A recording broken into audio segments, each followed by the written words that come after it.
มาณสถานที่นี้ตอน8 โมงเช้าและได้จัดเตรียมสถานที่เป็นที่เรียบร้อยเพื่อจะได้จัดตั้งมาเป็นกุศลไปจนฮอดมื้อถวายเพลิงก็คือวันที่17 พฤษภาคม 2025ที่จะมาฮอดเพราะฉะนั้นระยะเวลาในการมาเป็นกุศลนับแต่มื้อนี้เป็นต้นไปอยู่ในสถานที่วัดธรรมสภาแห่งนี้จึงเป็นมือเริ่มต้นของตนโยมท่านทั้งหลายที่จะเป็นเจ้าภาพศรัทธาขอให้แจ้งผ่าน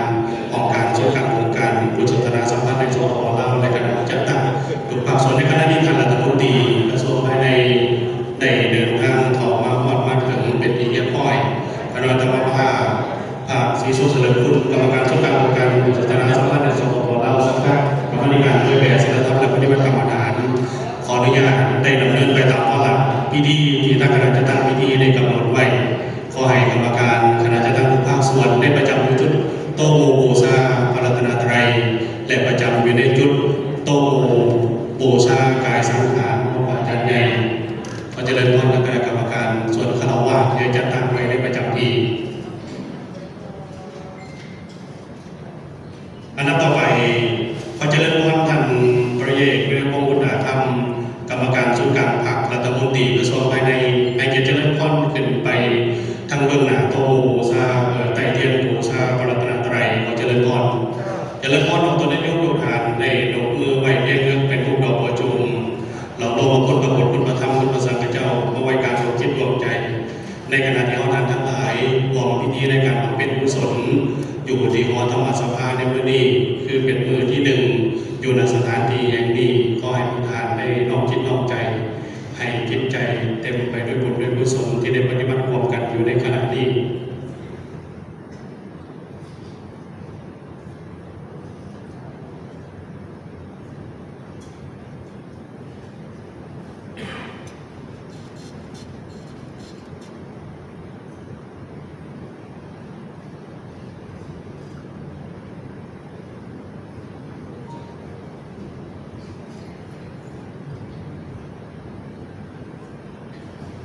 เจริญพรท่านนางลีวงลาวลีกรรมการสำรองศูนย์กลางพรรคห้องรัฐมนตรีกระทรวงภายในในเกียรติเจริญพรขึ้นไปเบื้องหน้าโตโมบูชากายสังขารของพระอาจารย์ใหญ่องค์ประธานศูนย์กลางองค์การพุทธศาสนาสัมพันธ์ในสปป.ลาวเจริญพรในขาลงสามเถื่อและไต่เทียนบูชาขอให้ท่านทั้งหลายได้น้อมนึกเอาบุญกุศลคุณงามความดีของพระอาจารย์ใหญ่ตลอดระยะเวลาที่อยู่ในศาสนามอบกายถวายชีวิตในศาสนา92 ปีนับตั้งแต่กำเนิดและได้บวชเข้ามาในศาสนาตั้งแต่เริ่มต้นจน92 ปี72 พรรษาตลอดระยะเวลาได้อุทิศตนเพื่อบ้านเมืองเพื่อศาสนาเพื่อปวงชนบรรดาเผ่าอสพก็คือพุทธศาสนิกชน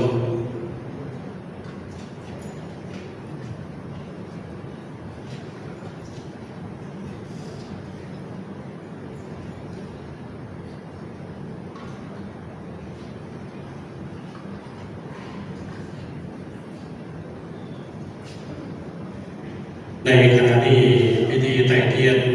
โตโมบูชาพระรัตนตรัยบูชากายสังขารคณะเจ้าภาพได้ไต่เทียนเป็นที่เรียบร้อยอันดับต่อไป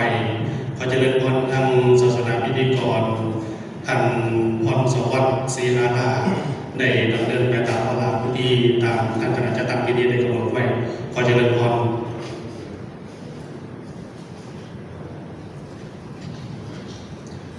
ก่อนอื่นก็ให้ขอน้อมไหวในคุณพระศรีรัตนตรัยขอน้อมกราบนมัสการพระอาจารย์ใหญ่พร้อมด้วยคณะสงฆ์หมู่ใหญ่ทุกอาทุกเป็นอย่างสูงขอน้อมกราบสรีระสังขารพระอาจารย์ใหญ่มหาบุญมากสิมาพุทธเป็นอย่างสูงเขานับถือมายังครอบครัวกันนำพระรัตเจ้าภาพเจ้าศรัทธาตลอดถึงพุทธศาสนิกชนทั้งหลาย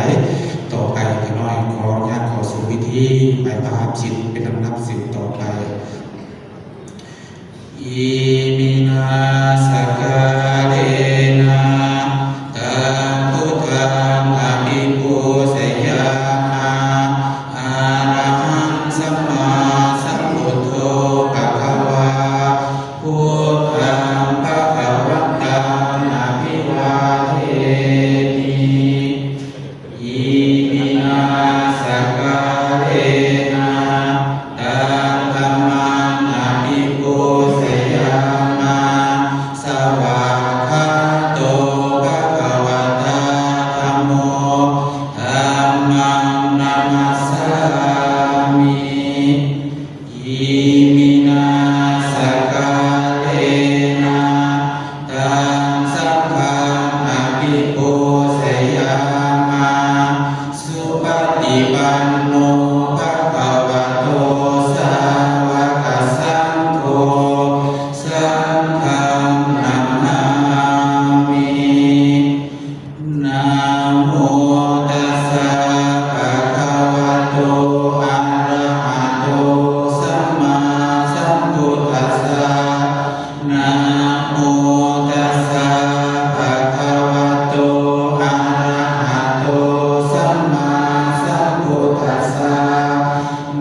สัพเพสังขาราอนิจจาสัพเพธัมมาอนัตตาอิโตปรังสกัจจังธัมโมโสตัพโพติณบัดนี้อาตมาภาพจะได้รับประทานวิสัชนาพระสัทธรรมเทศนาในอนิจจคถาว่าด้วยความบ่เที่ยงของสังขารเพื่อเป็นการปรงสังเวชมื้อนี้พระสงฆ์สามเณรออกตนญาติโยมพุทธศาสนิกชนทั้งหลายโดยเฉพาะเป็นท่านรัฐมนตรีกระทรวงภายในพร้อมด้วยการนำพรรครัฐตลอดถึงญาติโยมพุทธศาสนิกชนทั้งหลายได้เป็นเจ้าภาพเจ้าศรัทธาในการสวดพระอภิธรรมพระศพขอบพระเดชพระคุณพระอาจารย์ใหญ่มหาบุญมาสิมมาพงศ์ประธานองค์การพุทธศาสนาสัมพันธ์แห่งสปป.ลาวที่ได้มรณภาพหรือว่าละสังขารไปแล้วนั้นมื้อนี้เป็นมื้อที่สองแห่งการบำเพ็ญกุศลซึ่งมื้อทำอิฐนั้นคือมื้อวันที่17ได้ตั้งพระศพบำเพ็ญกุศลอยู่ที่วัดสมสงัดบ้านฝาย1 มื้อ 1 คืนซึ่งเป็นวัดที่พระเดชพระคุณได้พำนักอยู่เป็นเวลาหลาย10 ปีสำหรับวันนี้เป็นวันที่18 เดือนเมษายนปีคศ2025ตั้งแต่ภาคเช้าได้เคลื่อนย้ายพระศพของพระเดชพระคุณจากวัดสมสงัดบ้านฝายมาสู่หอธรรมสภาวัดพระธาตุหลวงเหนือเมืองไสเสงขานครหลวงเวียงจันทร์เพื่อจะได้บำเพ็ญกุศลอยู่ที่นี่เป็นเวลา39 วันจนกว่าจะถึงวันที่17 เดือนพฤษภาคมจึงจะได้มีพิธีถวายพระเพลิงศพพระเดชพระคุณตามลำดับและกำหนดการที่ตั้งเอาไว้ญาติโยมพุทธศาสนิกชนที่รักแพงทุกท่านในปัจจุบันนี้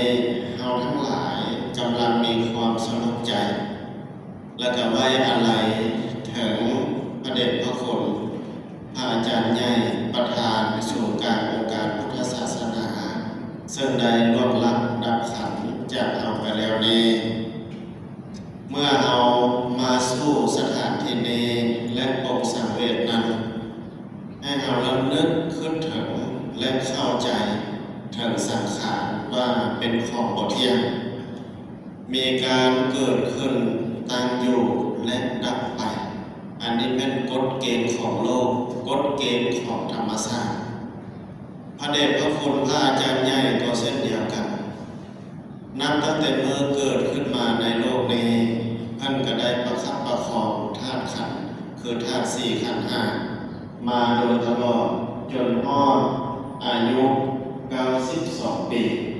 จึงได้ดับลงตามกฎเกณฑ์ดังกล่าวมาแล้วนั้นผู้เพิ่นได้ตัดเทศนาไว้ว่าสัพเพสังขาราอนิจจาซึ่งแปลว่าสังขารเป็นของบ่เที่ยงมันเปลี่ยนแปลงอยู่เสมอเปลี่ยนแปลงอยู่ตลอดเวลาคำว่าสังขารหมายถึงการปรุงแต่ง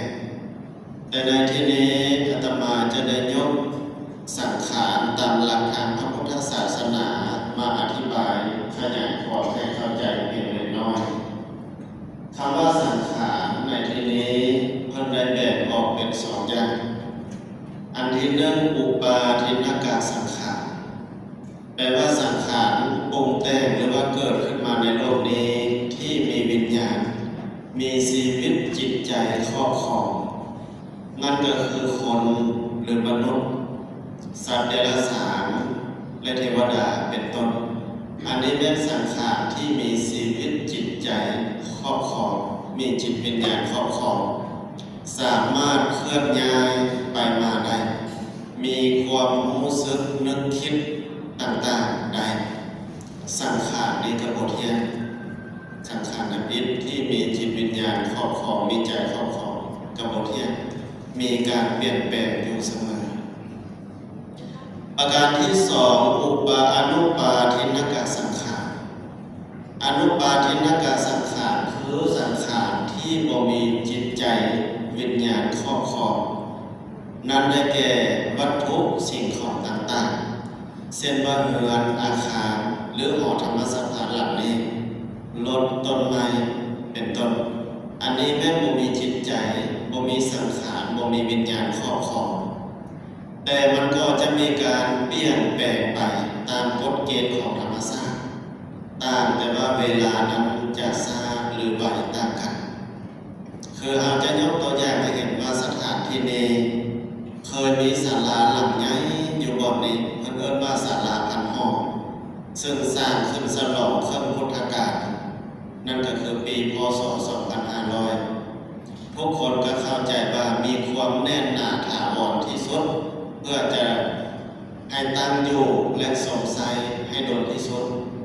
แต่แล้วเวลาผ่านไปก็มีการเปลี่ยนแปลงใหม่เก่าไปใหม่มาเราจะได้หอธรรมสถานหลังนี้ขึ้นมาแทนนอกจากอาคารสิ่งปลูกสร้างที่บ่มีจิตใจครอบครองดังที่ยกตัวอย่างมานั้นแม้แต่รถและเครื่องใช้อื่นๆคือรถเอาใช้รถไปมันก็เก่าแล้วก็แปลงแล้วแปลงอีกในที่สุดแปลงบ่ได้เราก็ได้ทิ้งในรถก็มีการเสื่อมมันเกิดว่าหลักอนิจจังหรือว่าอนิจจตามันบ่เที่ยงมันเปลี่ยนแปลงถ้วยพวงสารจอเครื่องใช้ไม้สอยเสื้อผ้าอาภรณ์ก็เช่นเดียวกันบ่จีรังยั่งยืนมีการเปลี่ยนแปลงอยู่เสมอภาษาอย่างห้างกายของคนเราถึงจะมีวิญญาณครอบครองมีจิตใจครอบครองก็จริงอยู่ห้างกายเรานี้มีการเปลี่ยนแปลงเช่นเดียวกันห้างกายของแต่ละคนกว้างศอกยาวหวานหนาขึ้นนั่งอยู่ในสถานที่นี้และที่อื่นๆซึ่งประกอบไปด้วยธาตุสี่คือธาตุดินธาตุน้ำธาตุไฟธาตุลมธาตุดินเป็นอย่างเส้นว่าผมขนหนังแคลเล็บเหล่านี้เป็นต้นมีอยู่สามอย่างในร่างกายของนี้เป็นธาตุดินนอกจากธาตุดินแล้วก็มีธาตุน้ำเช่นว่าน้ำเลือดน้ำตาน้ำลายและน้ำอื่นๆในร่างกายมีอยู่12โฮมกันเข้ากันเรียกว่าอาการ32ธาตุดิน3ธาตุน้ำ12นอกจากนั้นก็ยังมีธาตุไฟในร่างกายให้อบอุ่นไฟที่พาให้เผาหรือว่าย่อยอาหารใดและไฟที่เผาร่างกายของเรานี้ให้แก่เฒ่าและทรุดโทรมลงตลอดถึงไฟเผาไหม้ร่างกายให้แตกดับอันนี้เป็นธาตุไฟปณิธาตุลมคือลมหายใจเข้าลมหายใจออกลมพัดแต่เบื้องถึงลมพัดแต่เบื้องลุ่มขึ้นถึงลมในร่างกายในท้องในไส้เป็นต้นอันนี้เป็นลมเราก็สามารถขาดธาตุใดธาตุหนึ่งใดดินน้ำไฟลมโฮมกันเข้าจึงเป็นร่างกายที่เราสมมติว่าเป็นคนที่สมมติว่าเป็นมนุษย์อันนี้เป็นสัจจะโดยสมมติที่เรากำหนดเอิ้นกันเมื่อเราเกิดขึ้นมาแล้วมันก็บ่จีรังยั่งยืนมันมีการแก้เท่าตามลำดับเมื่อวานนี้ก็เท่าแต่บ่เท่ามื้อนี้ก็เท่าแต่มื้ออื่นจะเท่ากับมื้อนี้ความเท่านี่มันไล่เอาไปสู่มือมันไล่กัดกินเบื้องหลังเอาไปสู่มือให้เอานี่แก้เท่าผู้ก็จะสอนว่าให้เรามีสติมาให้พิจารณาความเปลี่ยนแปลงของร่างกายนี้อยู่เรื่อยๆเพื่อบ่ให้เรานั้นประมาทเป็นภาษาโบราณเพิ่นว่าไว้ว่าให้สังเกตเรื่อยๆว่าผู้เพิ่นดำเพิ่นก็ขาวผู้เพิ่นยาวเพิ่นก็สั้นผู้เพิ่นมันเพิ่นก็ขอบคำว่าผู้เพิ่นดำเพิ่นก็ขาวไม่เนี่ยผมในหัวเอาเกิดมาทำยินมันก็ดำงามพออายุหลายขึ้น มันก็เริ่มขาวอาสาขึ้นมามันเริ่มแสบดอกเหลาแล้วก็ขาวเปลี่ยนแปลงเพราะฉะนั้นพระสงฆ์ที่บวชเข้ามาในพุทธศาสนาปุ๊บพระอุปัชฌาย์จะสอนพิจารณาว่าผมนี่ในกรรมนึกในกรรมฐานให้พิจารณาผม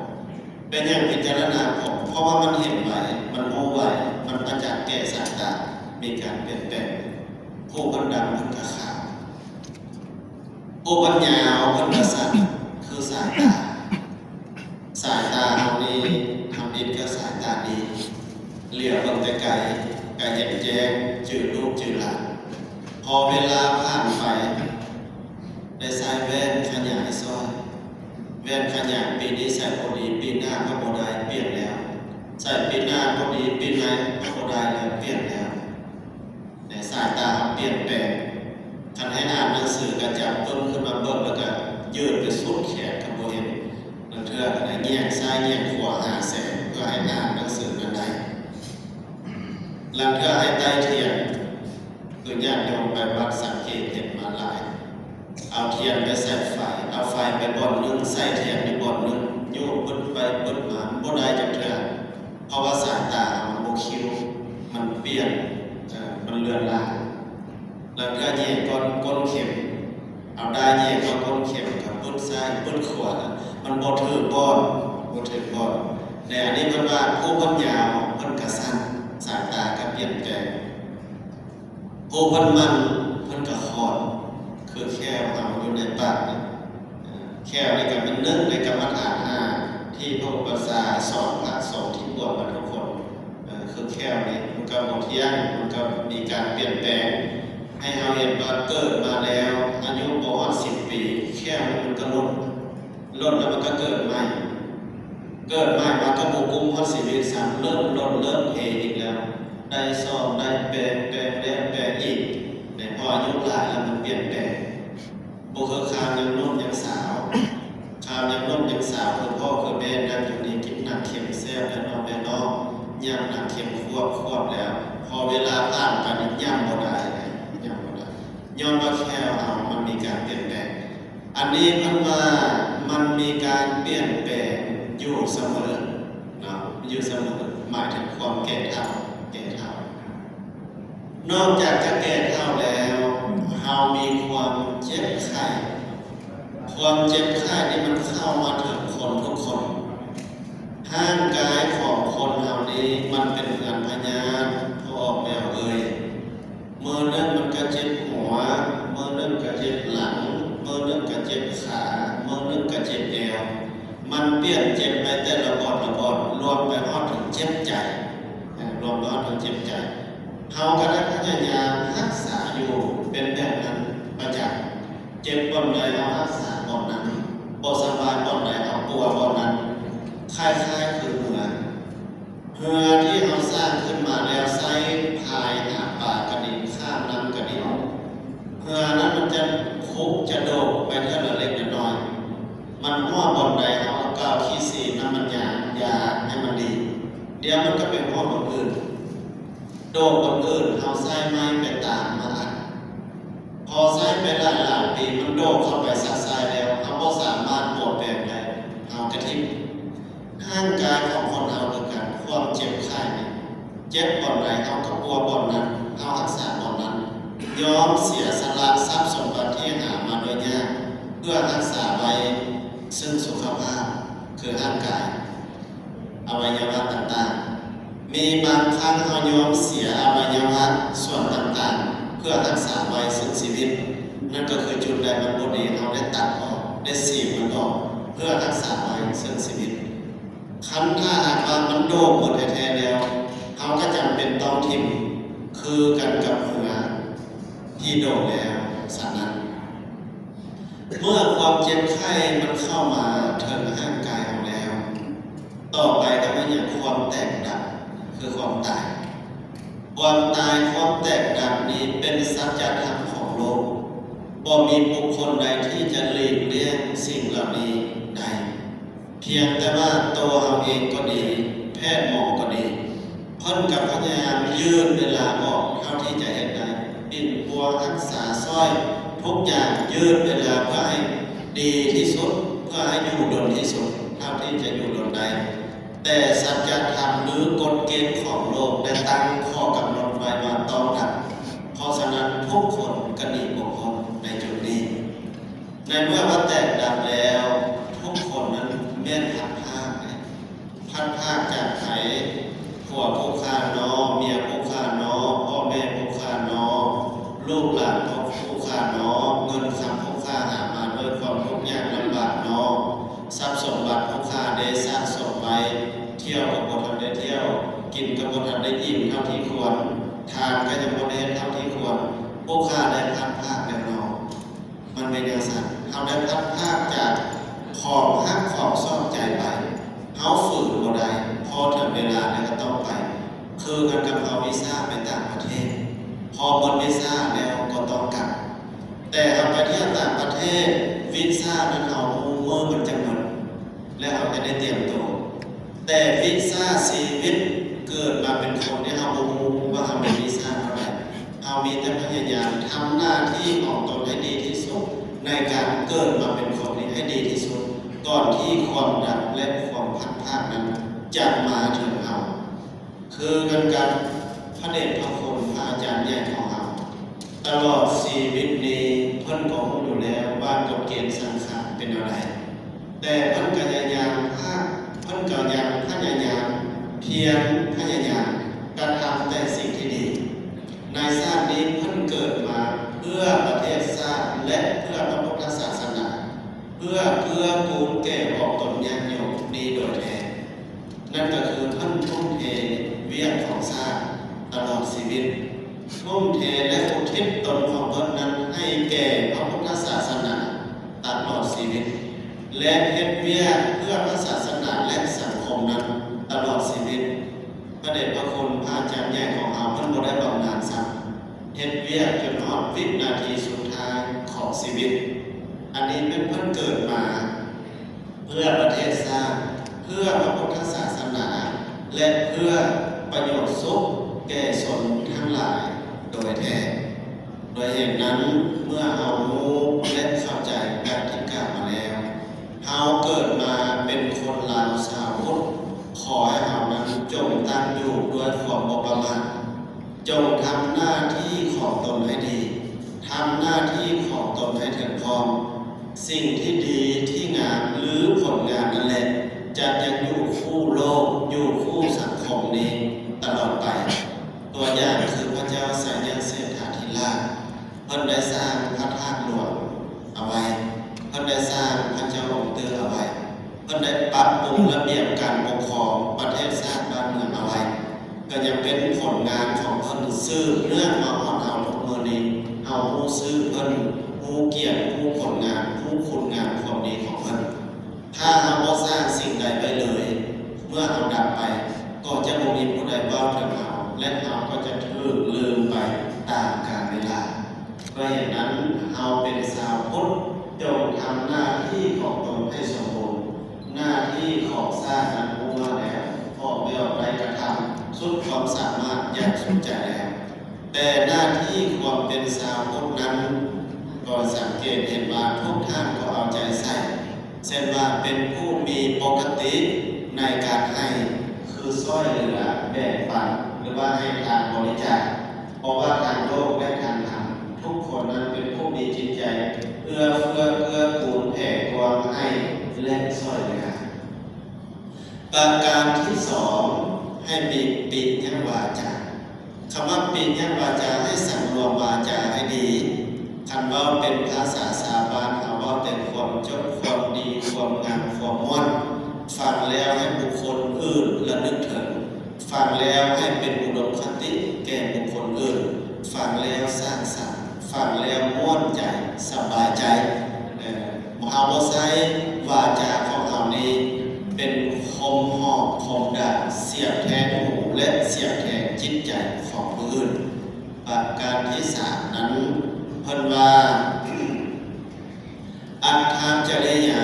นั่นก็คือบำเพ็ญตนทำนี้ให้เป็นประโยชน์คือชีวิตในชาตินี้ร่างกายเราเกิดมานี้เฮ็ดให้มันเป็นประโยชน์แก่ตนเองแก่ครอบครัวแก่ อย่าปล่อยให้วันเวลาคืนกินชีวิตทำไปซื่อๆโดยบ่มีผลงานและบ่มีประโยชน์ทำตัวเองให้เป็นประโยชน์และประการสุดท้ายสมานัตตานั่นก็คือว่าการวางตัวการดำรงชีวิต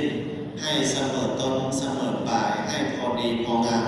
ให้อยู่นำหมู่นำคู่นำลูกนำหลานนำบ้านนำเมืองได้ให้เป็นผู้มีหมู่มีเพื่อนมีกัลยาณมิตรแล้วเราจะถือว่าเป็นผู้มีความสุขและได้ทำหน้าที่ของสาวคนที่ดีดังนี้เมื่อนี้อาตมาภาพได้แสดงพระสัทธรรมเทศนาในอนิจจคถาก็เห็นสมควรแก่เวลาท้ายที่สุดนี้ขอน้อมคุณพระศรีรัตนตรัยคือคุณพระพุทธเจ้าคุณพระธรรมคุณพระสงฆ์บุญกุศลบารมีธรรมที่พระเดชพระคุณ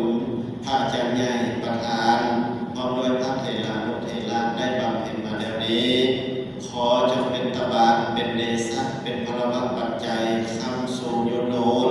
เจ้าภาพเจ้าศรัทธาและพุทธศาสนิกชนทุกท่านที่มาร่วมบำเพ็ญกุศลในวันนี้ขอให้มีแต่ความร่มเย็นผาสุขเจริญรุ่งเรือง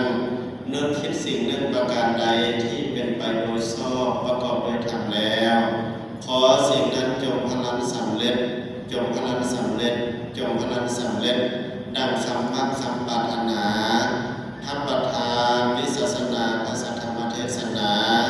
ก็เห็นสมควรแก่เวลาขอสมมติยุติลงคงไว้แต่เพียงเท่านี้สาธุสาธุสาธุอนุโมทามิขอแสดงความอนุโมทนาบุญพระอาจารย์บุญทวีประสิทธิศักดิ์คณะประจำสุดกลางวงการบุษนาสัมพันธ์ในสปปลาววณากรรมธิการสาธารณูปการศูนย์กลางที่ได้เมตตาเป็นองค์แสดงธรรมเทศนาในพิธีบำเพ็ญกุศลในมื้อนี้อยู่ที่หอธรรมสภาแห่งนี้อันนั้นต่อไปนิมนต์คณะกรรมการเป็นพิธีการได้นำเอาผ้าไตรเข้ามาวางทั้งเบื้องหน้าพร้อมด้วยกันแสดงธรรมเทศนาสำหรับองค์แสดงธรรมเทศนาเพื่อจะได้กล่าวคำถวายผ้าไตรพร้อมด้วยปัจจัยและเครื่องทานต่างๆสำหรับคณะเจ้าภาพเจ้าสภาในมื้อนี้คณะที่หนึ่งโดยการนำของท่านรัฐมนตรี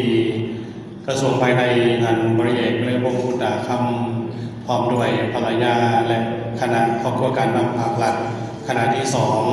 โดยครอบครัวทุกฐานมีครอบครัวสิมาคมครอบครัววรรณวงศ์ครอบครัวประสิทธิครอบครัวประสิทธิสอนพร้อมด้วยลูกหลานของพระอาจารย์ใหญ่องค์ประธานหลังจากวางผ้าไตรแล้วนิมนต์ได้ลงเลยบ่ได้เค้นยังบ่ได้เค้นนิมนต์ได้ลงอย่างออกทั้งเบื้องนี้เลยอนุโมทนาบุญกับคณะสงฆ์คณะจัดตั้งองค์การส่วนกลางองค์การบุษนาสัมพันธ์ในสปปลาวภายใต้การเซ็นรับนำพาอาจารย์อธิปไตยไมตรีจิตผู้นำการส่วนกลางองค์การบุษนาสัมพันธ์ในสปปลาวพร้อมด้วยคณะสงฆ์ศิษยานุศิษย์บ้านฝ่ายที่ได้ปฏิบัติหน้าที่ในการเป็นผ้าไตรพร้อมด้วยปัจจัยเครื่องนั้นต่างๆอันดับต่อไปก็จะเริ่มวันทั้งศาสนาพิธีกรได้นำผ้ากล่าวถวายปัจจัยผ้าไตรพร้อมด้วยปัจจัยและเครื่องยิญญาบูชาต่างๆมาเจริญพรลำดับต่อไปจะได้กล่าวคำถวายพระอัสกุลขอเรียนเชิญกันนำพระรัตเจ้าภาพตลอดเลยพุทธศาสนิกชนหลายจงร่วมกันตั้งนะโมสามเทือนพร้อมกันนะโมตัสสะภะคะวะโตอะระหะโตสัมมาสัมพุทธัสสะนะโมตัสสะภะคะวะโตอะระหะโตสัมมาสัมพุทธัสสะนะโมตัสสะภะคะวะโตอะระหะโตสัมมาสัมพุทธัสสะซึ่งกล่าวตามหลังสุทินังวัตเมธานังทานาเมปาริสุทธาอาสาวาคายาวานิพพานาสังฆตมุตตุอนาคเตกาเด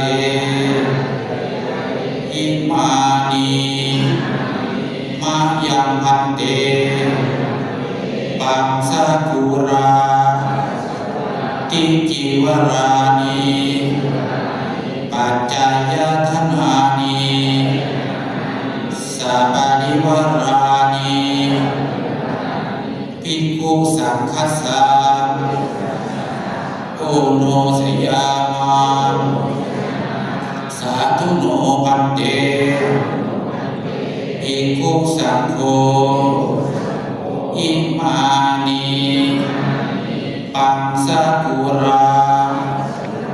ติจิวรานีปัจจายธนานีสัปริวรานีปฏิคันหาตุอัมหากันเจวามหาบุญมาสิมะพงทิคารตาหิตายาสุขายาทางแต่ประสงค์คงเจริญพวกขน้อยทำได้ไม่มี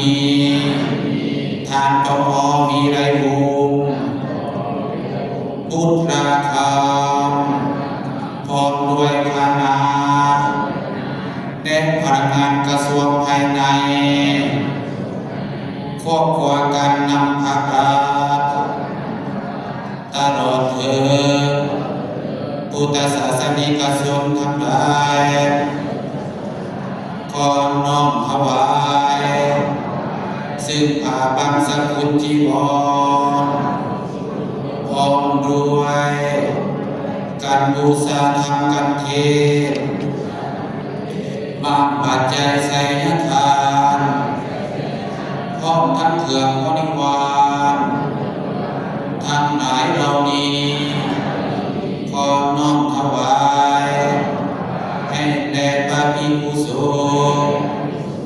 ขอพระภิกขุสงฆ์จงหามถ้าพระสงฆ์ห้ามแล้วพวกขน้อยทั้งหลายขอความสุขความเจริญก้าวรุ่งพุ่งเรืองจงเกิดมีแก่เจ้าโมนาสถาแก่ภูมิขาทั้งหลายแก่ญาติทั้งหลายตลอดกาลนานเถิดอัมหาคันเจวาอีกประการหนึ่งพวกขน้อยทั้งหลายขอน้อมถวายสักการะบูชาวันพระอะไรแด่พระอาจารย์ใหญ่มหาบุญมาสิมะพงษ์ที่ได้รับสังขารไปสู่ปรโลกเบื้องหน้านั้นแล้วขออาราธนามาอนุโมทนาสาธุการบุญกุศลผลทานที่พวกขน้อยทั้งหลายได้อุทิศถวายเป็นทักขีนามโนปาทานด้วยพระอานิสงส์ปันนาผลนี้ขอนิมนต์ดวงจิตดวงธรรมพระอาจารย์ใหญ่มหาบุญมาสิมะพงษ์จงได้เมตตาจงได้อนุโมทนาที่พวกขน้อยทั้งหลายได้อุทิศถวายเป็นนี้ขอนิมนต์ดวงจิตดวงธรรมพระอาจารย์ใหญ่มหาบุญมาสิมะพงษ์จงเสด็จไปสู่สัมปรายภพซึ่งสวรรค์นิพพานแด่ก็ข้าเธอ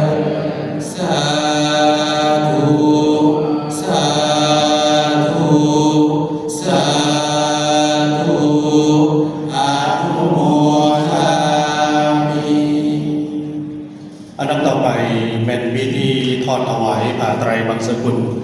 สำหรับในการทอดถวายผ้าไตรบางสกุลและเคนกันเทศโดยพระเจริญพรสำหรับเคนกันวงแสดงธรรมเทศนา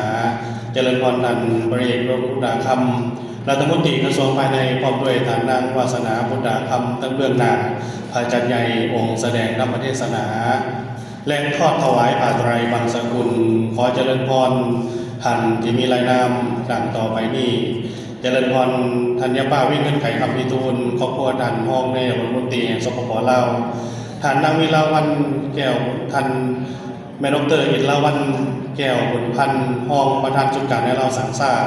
ท่านนางลีวงลาวลีห้องรัฐมนตรีกระทรวงภายในท่านนางท้องจันทร์แก้วแสนหอมหัวหน้ากรมจัดตั้งและพนักงานท่านวันณบุภาหัวหน้าของการท่านต๋องภูมิพันธ์หัวหน้ากรมกวดกาท่านสสผิดพานุวงศ์หัวหน้ากรมส้นเผ่าและศาสนาท่านนางจันทาอ้วนไซเวียงหัวหน้าสถาบันท่านบุญจันเนียวงศ์หัวหน้ากรมปกครองท้องถิ่นท่านนางอมราแก้วหนูจันทร์หัวหน้ากรมแผนที่แห่งชาติท่านนางกรมมาลีวิลาพันธ์หัวหน้ากรมคุ้มครองพลเมืองท่านทองสวรรค์ปัญญาวิจิตรหัวหน้ากรมคุ้มครองหัวหน้าหน่วยวิชาการท่านสายคำศรีหราหัวหน้ากรมสำรวจวัดแท้และแผนที่ขอเจริญพรทางท่านรัฐมนตรีพร้อมด้วยภรรยาทั้งเบื้องหน้าองค์แสดงธรรมเทศนาและทาง10 ผ่านทั้งเบื้องหน้าองค์สูตรมาติกาและทั้ง13 ผ่านขอเจริญพรทางคณะจัดตั้งกระทรวงภายในได้เรียนเชิญบรรดาทานที่ได้กล่าวรายนามไปสำหรับในแต่ละกรมในการอ่านอาจจะขัดของเรื่องตัวหนังสือน้อยหนึ่งแต่ขอเจริญพรขอไปไว้ในที่นี้เนื่องจากในการอ่านลายมือบางอย่างอาจจะให้เกิดขอผิดพลาดน้อยหนึ่งเพราะฉะนั้นทุกการเจริญพรได้ตามคณะจัดตั้งพิธีได้เข้ามาตามรายนามที่ได้กล่าวสำหรับไตร1 ต่อ 2 หรือ 3 ก็ได้ขอเจริญพรได้อยู่ใกล้รอถามทางคณะจัดตั้งกระทรวงภายในที่เป็นได้จัดเขียนบางปัจจัยบางไว้ทั้งเบื้องเรื่องผ่าไตรบ้างเรื่องผ่าไตรเลยก็จะเริ่มต้นบางเรื่องผ่าไตรเพื่อจะได้น้อมเคนผ่าไตรพร้อมด้วยปัจจัยในขณะที่เคนผ่าไตรพร้อมด้วยปัจจัยก็จะเริ่มต้นได้น้อมถึงคุณของอาจารย์ใหญ่องค์ประธานที่ได้ละธาตุละขันไปในเขาจะเริ่มต้นในย้ำของไกลๆน้อยหนึ่งเพื่อบ่ให้เกิดเจ็บแอวเอาอยู่ไกลๆการยืนการก้มอาจจะบ่สะดวกพอเจริญพรได้เอามือแตะวางพานที่วางผ่าไตรก้มหัวลงน้อมเคนขอเสียงสาธุการพร้อมกันทั้งเบื้องทุกฐานทั้งเบื้องหลังสาธุสาธุสาธุอนุโมทนามิเจริญพรในนั้นลงมืออยู่ทั้งเบื้องหน้าน้อยหนึ่งกราบรัตนานิมนต์คณะสงฆ์ได้เมตตาพิจารณาผ่าไตรบางสกุลในสุดที่หนึ่ง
จามานิสเร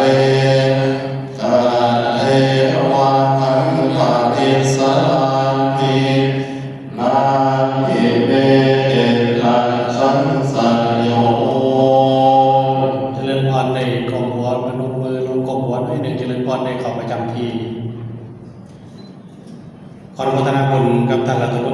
พร้อมด้วยภรรยาสำหรับเคนกันเทศ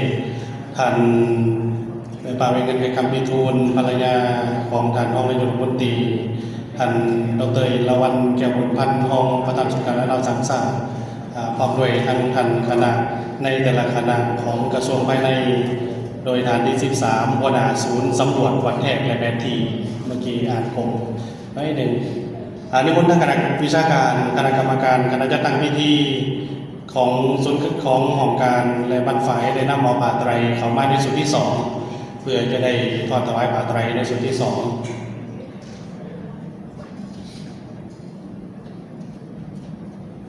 เมื่อนี้ถือว่าเป็นบรรยากาศแห่งบุญแห่งกุศลที่ศิษยานุศิษย์ครอบครัวการนำปากหลักโดยสำหรับคณะครอบครัวการนำปากหลักโดยการนำของท่านบริเดชได้พงศ์พุทธคำรัฐมนตรีกระทรวงภายในพร้อมด้วยการนั่งวาสนาพุทธคำและท่านยาป่าภรรยาของห้องในรัฐมนตรี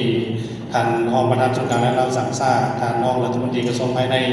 และกรมจัดตั้งพร้อมด้วยหัวหน้าองค์การและกรมต่างๆและศูนย์ต่างๆของกระทรวงภายในได้ต่อถวายผ้าไตรไปเป็นที่เรียบร้อย อันดับต่อไปสำหรับสุดที่ 2โดยมีครอบครัวสิมาคมครอบครัววรรณวงศ์ครอบครัวประสิทธิ์สอนพร้อมด้วยคณะลูกหลานของพระอาจารย์ใหญ่ประธานสุการองค์การพุทธศาสนาสัมพันธ์แห่งสปป.ลาวสำหรับท่านที่จะขึ้นเคนกันเทศก็เจริญพรท่านคำฝายวรรณวงศ์ทั้งเบื้องหน้าพระอาจารย์ใหญ่วงศ์แสดงธรรมเทศนาและท่านที่จะขึ้นเคนผ้าไตรพร้อมด้วยปัจจัยก็เจริญพรท่านสมหมายสิมาคมท่านศรีสุขสิมาคมท่านคำเขื่องวรรณวงศ์ท่านอ่อนจันทร์จันทร์ทองศรีท่านสุวรรณีสิมาคมท่านศรีนกสิมาคมท่านกงแสงท่านแมวตุ้ยหลวงลาท่านบุญเลิศศรีมาคมท่านสมหักวรรณวงศ์ก็เจริญพรทั้งท่านที่จะเค้นกันเทศพร้อมด้วยทอดถวายผ้าไตรบางสกุลเจริญพรท่านที่ได้กล่าวนามมาทั้งเบิดพระเจริญพรได้เห็นทั้งหมดเลยที่ทางอาจารย์ได้กล่าวรายนามไป สำหรับการที่จะเป็นทั้งทางคำฝ่ายวรรณวงศ์เขียนป่าไตรทั้ง10ฐานจะเป็นนามสมหมายสิมาพมฐานศรีสุขสิมาพมฐานคำเขื่องวรรณวงศ์ฐานอ่อนจันทร์จันทร์ทองศรีฐานสุวรรณีสิมาพมฐานศรีนกสิมาพมฐานคงแสงฐานไม่ออกตุ้ยหลวงลาฐานบุญเลิศสิมาพมฐานสมหักวรรณวงศ์ขอเจริญพรคณะครอบครัวลูกหลานทั้ง3โดยมีครอบครัวสมาคมครอบครัววรรณวงศ์ครอบครัวประสิทธิ์สอนเจริญพรยับขอใกล้ๆเลยจะได้จับพานผ้าไตร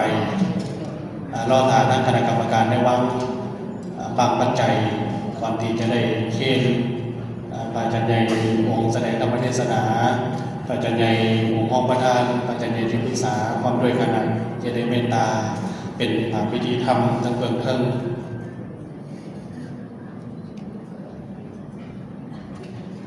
เจริญพรในยับขอใกล้ๆเอามือวางที่พานผ้าไตรกบหัวลงน้อมหนึ่งถึงคุณงามความดีพระอาจารย์ใหญ่องค์ประธานน้อมถวายบูชาคุณสาธุสาธุสาธุอนุโมทามิเจริญพรนั่งลงมืออยู่ทั้งเบื้องหน้าไว้หนึ่งข้าพระรัตนานิมนต์คณะสงฆ์ในเมตตาพิจารณาผ้าไตรบางสกุล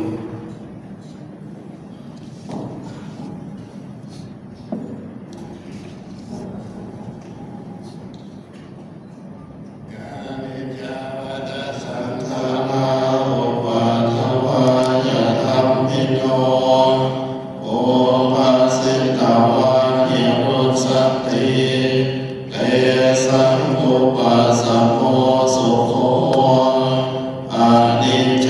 วัฏสังขา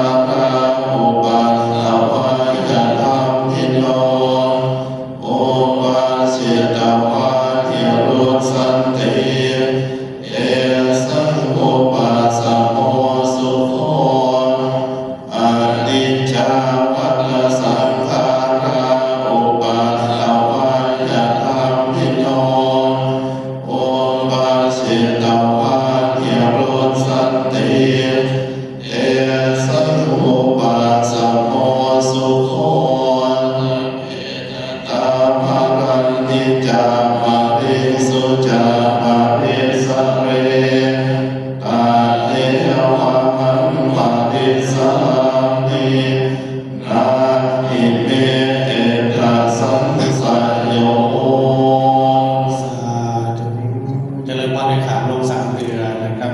มานั่งประจำที่เดิมขอเจริญพรทางครอบครัวการนำปากหลักและพ่อแม่พุทธศาสนิกชนทุกคนทุกท่านได้เทียบนำอย่างไว้ต่อไปจะได้ทำพิธีคารวะและจะได้รับพรอย่างนำคณะสงฆ์ทั้งองค์พระพิธีธรรมทั้ง10 องค์และธรรมเทศนาจะได้พร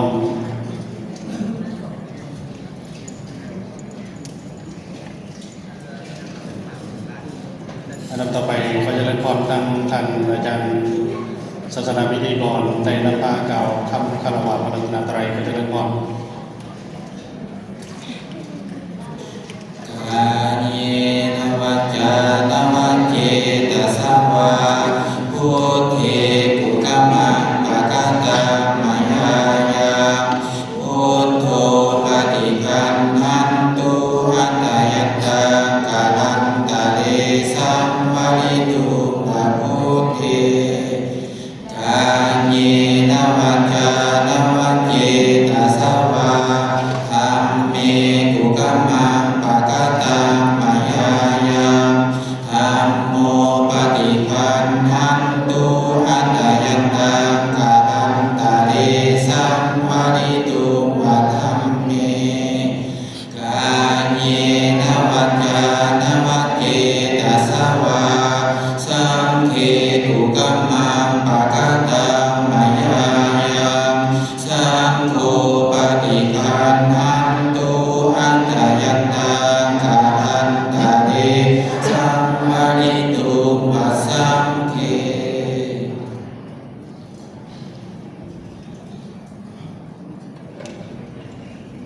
ยะถาวริวหาปุราปริปุเรนติสัพพะนิโมเมวะริโตทิตังเปตานังอุปปติอิทิตังมณิตังตุมหังนิปะเมวะสมิสตุสัพเพปุเรนโตสังฆปะจันโทปันนรโสยะถามณิโสติระโสยะถาอิติโตเอวะสังโฆสัพพะโลโภวินาศตุมาเตภวัตวันตรายโยสุขีทีขายุโกภวะอภิวาทนาสีริจันทิจังโมทังปัจจายิโนจันทาโนธรรมาวันติอายุวันโนสุขังภาลังอาทิเมยคาสิเมยอิมิตาสัพพะจัมเมยะมา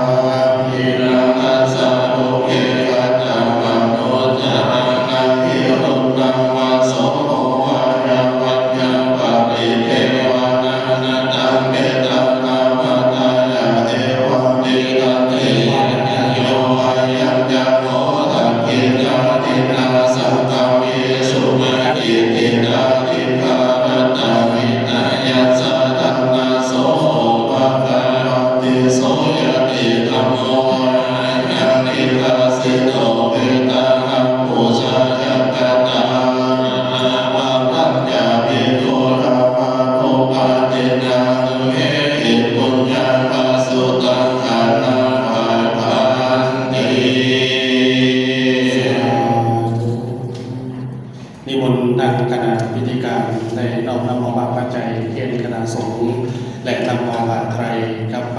ไว้ทั้งจุดเบื้องในทางคณะจัดตั้งสำหรับคณะสงฆ์ถ้ามีจุดประสงค์ที่จะนำบาตรไตรไปใส่ในส่วนเวียนงานต่างๆสามารถให้ทางคณะกรรมการจัดถวายแต่ละองค์ในแต่ละวัดอีกจานหนึ่งก็แสดงความผู้บุญคุณเป็นอย่างยิ่งพระอาจารย์ใหญ่ที่ปรึกษาสุการองค์การพุทธศาสนาสัมพันธ์แห่งสปปลาวพระอาจารย์ใหญ่องค์ห้องประธานพระอาจารย์คณะประจำคณะกรรมการสุการองค์การพุทธศาสนาสัมพันธ์แห่งสปปลาวคณะสงฆ์ทางพระพิธรรมที่ได้สนองศรัทธาของคณะเจ้าภาพเจ้าศรัทธาในภาคแรกในวันนี้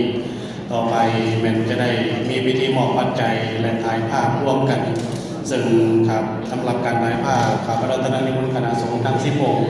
พร้อมด้วยท่านพระอาจารย์วงศ์แสดงคำปริศนาพระอาจารย์ผู้นำการพระอาจารย์ปตที่บันไดไม่ดีผู้นำการได้บันทึกภาพกับเจ้าภาพเจ้าสตา